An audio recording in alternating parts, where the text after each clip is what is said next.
Afternoon, Michael. Thanks for your time as always. You've had illness and all sorts to contend with in the the last few weeks. How's the squad at present? Yeah, we're all right. It's been a strange, week to 10 days really. Obviously, with something knocking about the place and a few boys feeling under the weather, that we've kind of had to manage a little bit and take some precautions in and around the training ground to try and prevent any more really. So yeah, it's been one of those weeks, but we got through it. It must be difficult to contend with when you have the players in such close quarters day in day out, and you have something like that just sweeps through. Yeah, sometimes there's not an awful lot you can do. We obviously take measures to try and prevent it to start with, and then try and manage it as much as we can. And but yeah, there's been a couple of waves of it really. Thought we had come through it, and then a little bit more. So yeah, listen, it is what it is. At some point during the season, you tend to get these little bouts that pop up. So we've managed it as best as we can this week. How is Seny Dieng in particular? How's he doing? Yeah, Seny's trained for a few days. So he's back feeling fit and well, which is good. It helps that you have somebody like Sol Brynn to step in, because he's done really well since he's had to fill that gap, I guess. Yeah, Sol's done really well.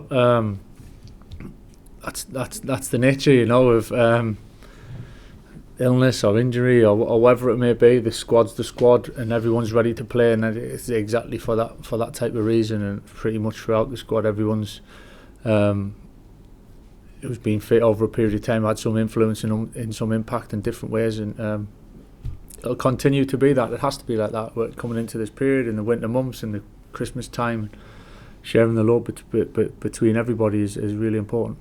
And after the setback against Blackburn, the side showed really good character to bounce back in the way that they did against Hull. That must please you, that character and that having that bounce back ability, if you like, in the squad. Yeah, I mean, I never doubt the character of the boys, but it's easy to talk about it, and it's easy to say, come on boys, we need to be better, or we need to win this game, or whatever, however you put it into words, but it was a tricky game. It was a tough game going into it. We had our eyes wide open of what the game might have brought on Saturday, and the boys dealt with it really, really well, and deserved to win the game and deserved to win it well. Would you put that down to that characteristic within the squad to be able to? Because there's been quite a trend under you here at Middlesbrough. Is when you have had those bumps, you've been able to get those responses fairly quickly. Yeah, the less bumps the better, obviously. Don't get too used to it, but it's part of it, and there's different, sometimes it's a mini setback, sometimes it's a half of football, sometimes it's 10 minutes within the game, sometimes it's a game or two. The boys, it comes from the spirit, and I spoke about it enough, and the togetherness and the wanting to do well for each other as well, and things in life, and anyway, it comes a hell of a lot easier when everything's going well, and everyone's great, and everyone's your best mate, and when there's a bit of a challenge, then you see people's character and players' character, and that's when they've always stepped up, the boys, and they'll continue to do that. Speaking of stepping up, Tommy Conway, now the top scorer, I mean, his confidence must be sky high at present. Yeah, I think Tommy just kind of epitomises the group at the moment, and played some games, come on in some games, finished some games, scored goals, been dangerous, real team player, squad player, fantastic character, like we've touched on, and get rewards, and get success by doing things the right way, and again, going back to what I was saying about sharing the load and everyone being important, between Manu and Tommy of sharing that load and both having a major impact for us, kind of sums it up. It seems like there's a really healthy competition between those two in particular, up at the top end of the pitch. I don't think it's competition. I don't think they're competing against each other. It's we're competing against everybody else, and that's part of being the squad, whatever its position it is, whatever position to position or whatever. I think it's we're competing against everybody else in this league, so it's the boys are all pulling in the same direction, which is massively, massively important for us. Do you have to remind them of that sometimes, though? No. If they really want to play? No, not one bit. The boys have been fantastic. Yeah, no. If anything, they're willing each other on, and they want each other to do well, because we know we all gain from whoever does well. So I've not had one slight issue with that. And for you as a manager, though, you must be rubbing your hands together to have, when you talk about options and strength and depth, to have two forwards like that. I mean, I know the other areas of the pitch as well, but specifically about these two players. Yeah, I understand why they're getting the mention in the headlines, and of course, in many ways rightly so, because goals make differences in games, and the boys have chipped in with them and had a big impact and done some really, really good things for us. But it is throughout the squad, and the rest of the front players are all, whether it's scoring goals, creating goals, or having big moments and making space for others, they're all contributing in such a good way at the moment. And we've got to continue to do that, and whoever scores the goals, personally, it doesn't bother me if we're playing well, we're scoring goals as a team. It's what we're here for. Is a good example of that Delano Bergzorg as well, because he's, had to bide his time, be patient. He's had his opportunities. He's clearly taken that from the faith that you've put in him recently as well. But he seems to be adapting, progressing, developing just as much. Della's done, again, really, it could kind of go through with the team, because fortunately we've pretty much used the full squad, many times doubled up in certain positions, and again shared the load. I don't want to keep repeating myself, but sharing the responsibility, and Della's come in and done great and had a really, really big impact, and Riley's the same, is obviously took a knock last week, and trying to get him back, but it's that's part of it. There's going to be little parts, little windows when we need certain players to step up, and they've all done it throughout the whole team, from back to front. You're talking about Saul and Senny to Manu and Tommy. Dale's come in, Amph's has done fantastic when he's played, and Dan's coming into the. I could kind of go through the whole group, but it's really positive to know that as a squad we've got so many options, in different games that will suit different players. And just last person I'm going to pull out, I promise, but Dale Fry, I know you spoke after the game on Saturday about how pleased you were to see him back.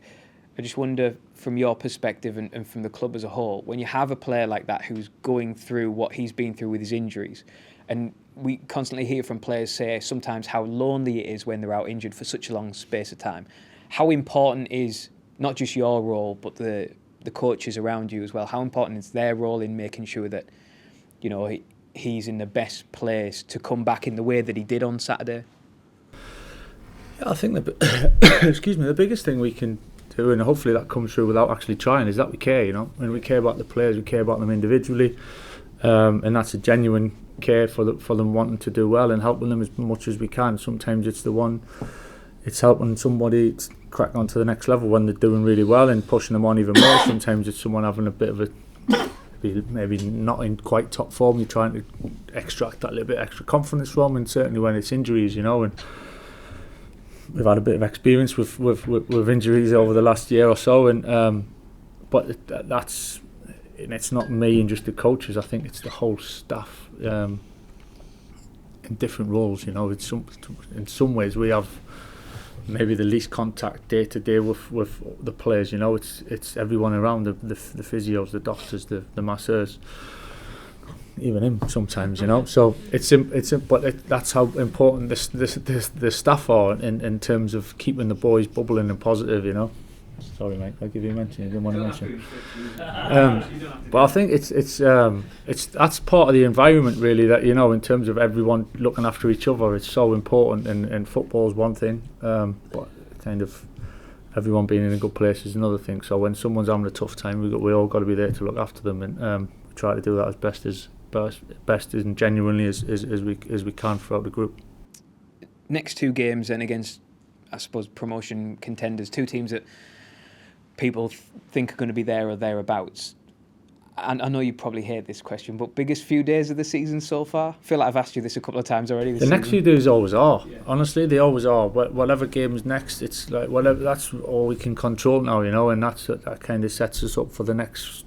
Whatever's going to happen after the next bit is the next bit, and that's whatever's done's done, and at the time it's the biggest part of the season, and then once we've done with this one, then the next one will be and then you'll talk about the Christmas period being the biggest.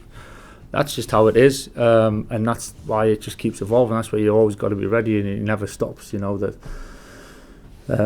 you're just on that treadmill and you never get off it, and that's the beauty of it. That's the challenge, that's the test. But certainly these 2 games, as though we're not looking past Burnley obviously, but there's the cluster of these 2 games together is a challenge for sure.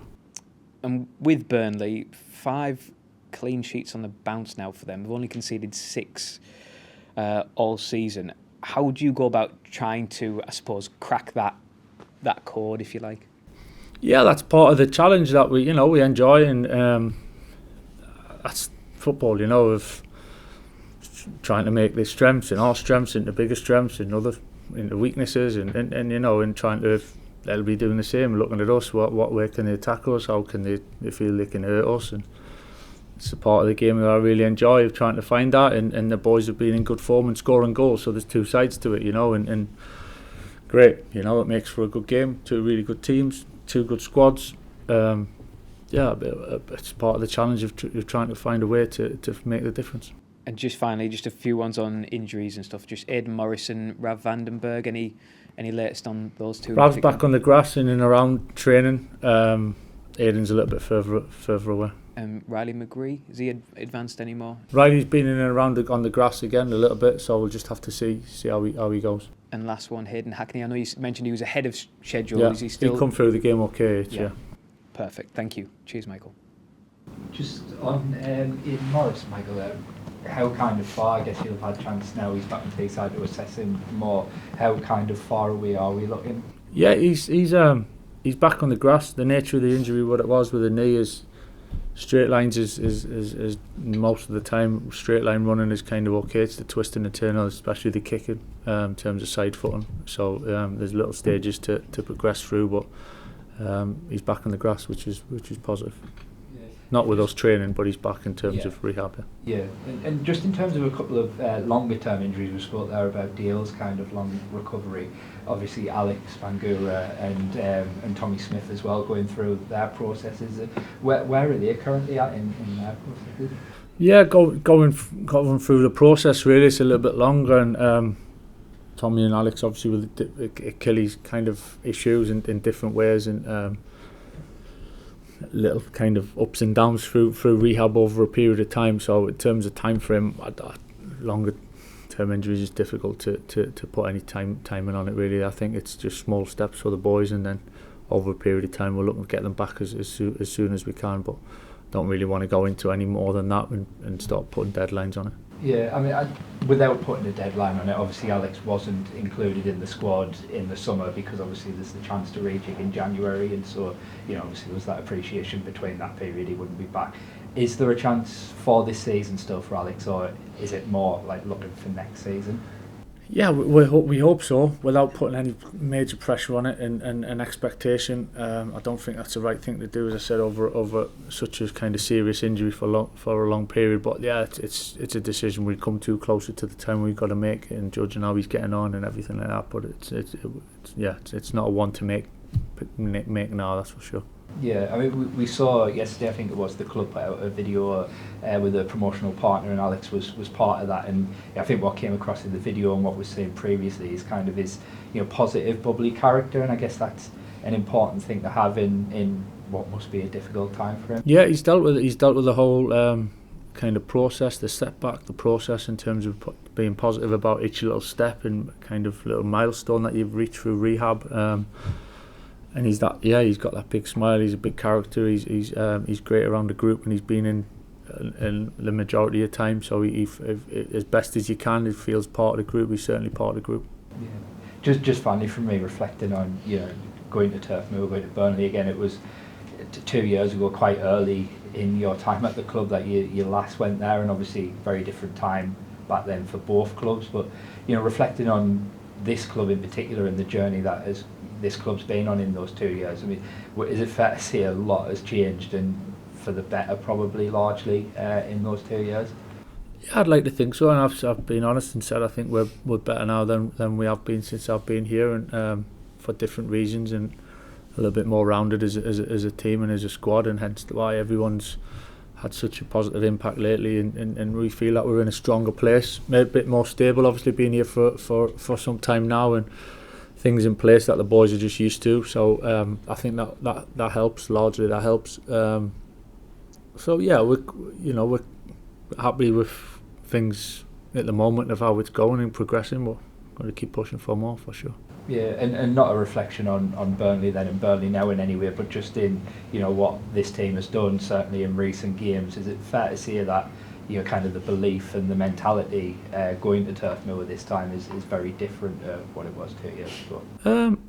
Maybe a little bit different. I think the way the boys are, they go into every game now, and some of the results we've had and teams we've played against so far this season has proved that we know, and certainly the boys know what on a day we're capable of doing, and it's putting it together on a regular basis, and that's the difference in the end for success. But certainly there's a confidence, and there's a level that's certainly not taking anything for granted by any stretch, but there's a confidence knowing what we're capable of doing that we can take into each game.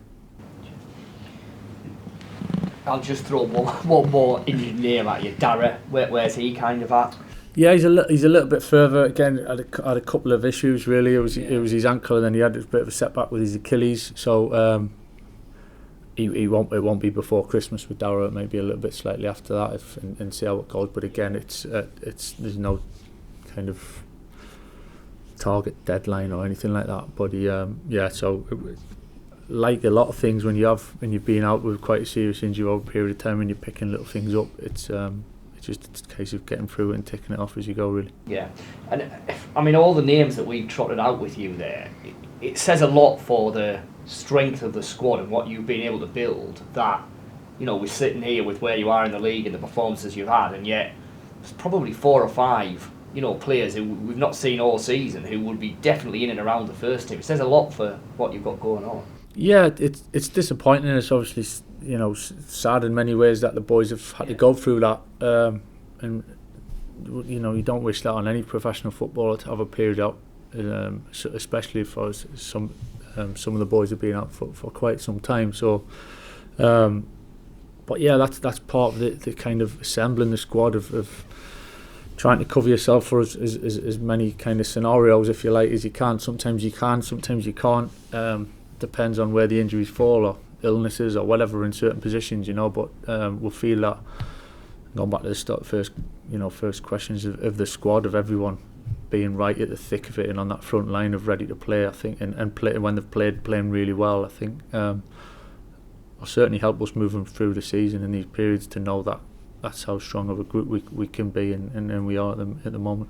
And with that in mind, and the fact that hopefully some of these players might be starting to drip back in the second half of the season, I know we're still a month away from this, but does that affect your thinking a little bit around January, that you're not going into that month with huge gaps necessarily in the squad, that you're thinking, God, we need, you know, it's blatantly obvious we need a right winger or a left back or whatever? It doesn't feel like that. I think I said it for some time. I think as a group, I think we've got a really good balance and variety in terms of age group, experience levels, positionally, and balanced numbers within the group, and covering positions. I think we're in a good place with that, and we've had to kind of weather certain little bits of moments through the season, really. It's something that we continue to talk about all the time, and try and get a gauge on what it might look like through the season, and there's always decisions to be made in January in some way, you know. And but at the moment, I'm really happy I'm delighted actually with the squad we've got and how the boys are all coping with it. And when we look at Burnley, from what you've kind of seen of them in your preparations and stuff like that, I mean, the stats would suggest they're the best defence in the league. Would you concur with that? Yeah, I mean, it's not for me to say anything different, to be honest.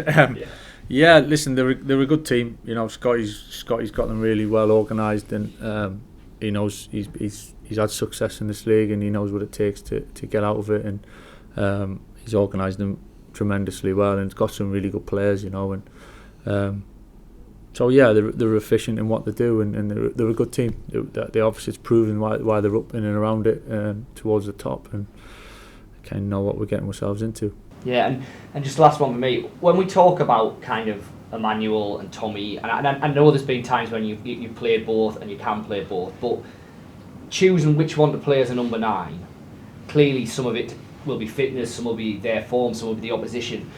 To what extent do you tweak what the rest of the team's doing with which one's in attack? I know the principles of what you're doing will stay the same, but are there specific little tweaks that you'll make if it's Manu there? There's kind of always little ones throughout every week, every game, and sometimes someone might notice it, sometimes it might not. There's always subtle things from week to week. We'll be giving the boys slightly different bits of information, but yeah, of course, in principle, and I think we've had the benefits of it being consistent with many things within the game. Then it does. Are we feeling that it becomes a little bit more second nature for the boys, that they're not having to think about it too much. But yeah, definitely there's little bits. I'm not saying it's just for like a Tommy, a Manu, a Della, or Riley, whatever. It's constantly, even if it's the same player in that position, it might be certain little things that we're asking to do differently from game to game, just to try and get that extra little bit of edge. Cool. Michael, you just mentioned there briefly about Scott. Obviously, he's someone. Well, is he someone you know quite well? Probably in and around the England team and stuff together in the past. And has it surprised you the success he's had as a manager? Is he someone that you knew straight away was going to be a coach? Or I think it's always difficult. Obviously, I've known Scotty and played against him when I was coming through when I was at West Ham, and he was at Charlton as babies really. So I've known him an awful long time, and it's always difficult to say who's going to be the coach, who's going to be the manager, who's going to be the TV pundit. It's like it's sometimes difficult to predict, but he certainly always had a real presence and a confidence and a kind of bit of that kind of leader type of personality. He's always had it since he was younger. So from that side of things, looking at it, doesn't surprise me. And he's done fantastically well, really, really well in different experiences that he's had in good levels of success. So he's obviously proven himself to be a very, very good manager. And what's impressed you most about the job he's done with Burnley so far this season? I think just to have them where they are in the table and playing the level of football. You understand what it takes for sitting in the kind of the head coach, manager, or whatever it may be at different clubs of that chair, and they're responding at what it takes to kind of put a team out and managing all sorts of things. And to the fact that he's come in and in a short space of time he's up there challenging towards the top of the league speaks for itself. And just going back to what you were saying about Manny and Tommy Conway, you played for a manager who famously loved having like 4 really top strikers and just throw the dice. Can you have too many top strikers at a club, and could you have room for another one with playing just that? So I know Tommy's filled in behind before. Is it more difficult? I think the dynamics of the group are vital. I think the dynamics of the group are vital, and for everyone to feel that there's a real purpose to the work and the performance and how important they are to the group. So I do think you can have too many. Whatever too many is, then we'll kind of gauge that. But certainly you can have too many, and you can have not enough, and that's the balance, and that's the trick kind of question. But but going back to kind of our answer at the start, I think the dynamics within the group and the different personalities and the characters and how they work off each other, and taking away the kind of football, so who's good at what, I think all pulling in the right direction and feeling really important. I think it's something I was used to, especially at United, of being part of a group and sharing the load and getting a level of success through playing for each other and working for each other, and that's something that of late is kind of shone through for me here, which I'm really pleased about. And sorry, just final one from me. I know some of your old teams, like Gary Neville, tells a famous story about how, like, Sir Alex would leave him out of the game, but tell him, I'm saving you for 3 weeks. I need you ready for that. When you're leaving, not leaving them out, but putting Manny on the bench, do you have to do, or do you use anything like that? No, I think that's just part of managing the group and part of managing individuals of different reasons. Sometimes it's for a positive reason, sometimes it's not. It's not always the case. I'm not talking just about an individual player, by the way. Just so so sometimes that's a judgment, and that's picking teams. And sometimes it's who suits starting a game. Sometimes we feel who might suit finishing a game of how the game's going to pan out. So that's just a constant management, man-to-man kind of conversations. That's part of managing the squad, really. Thank you. And the the two nominations for Player of the Month, Finn Azaz and Latty Lat. It's fantastic for the club to have the two players, and obviously great recognition for what they've done. Yeah, I just think it's credit to the whole group really in performance level, and certainly for Manu and Finn, and having the end product and the quality at the top end of the pitch for us. So it's almost the reward for all the boys really in terms of the level of performance, and we take that as a real positive. And I guess it's also a lesson of patience in a way. If players are struggling to score, that you continue to have faith in them because of. Yeah, that's part of the judgment for us, and to judge whether you're winning or not winning, but the level of performance and how far that's going to get you. Do you judge that on the success will come if we keep doing similar things, and are the boys doing it in the right way? It's a constant. There's ways to win games, there's ways to lose games, and to take confidence into the next one. And individuals the same. And when we see certain things that we like and we believe in, then we'll stick with it. So credit, patience is a great thing if you can have it at times. It's not always the case in this game, but at the right time it's important. And obviously going to Burnley under the floodlights, an old style ground, it'll be a really good atmosphere, and a crowd that knows all about promotion really. So that will make it even more of a challenge in a way, but something that players should rise to that challenge surely. Yeah, and that's a real positive. I think we'll certainly go over there and fill our allocation again. Like, the away fans are incredible for the support that we get every single week. However, from the distance, honestly, I sit here and say similar things, but the away support is unbelievable. And so yeah, the atmosphere that creates, nighttime game, going to be tight, old type stadium. It's got the makings for a really good game.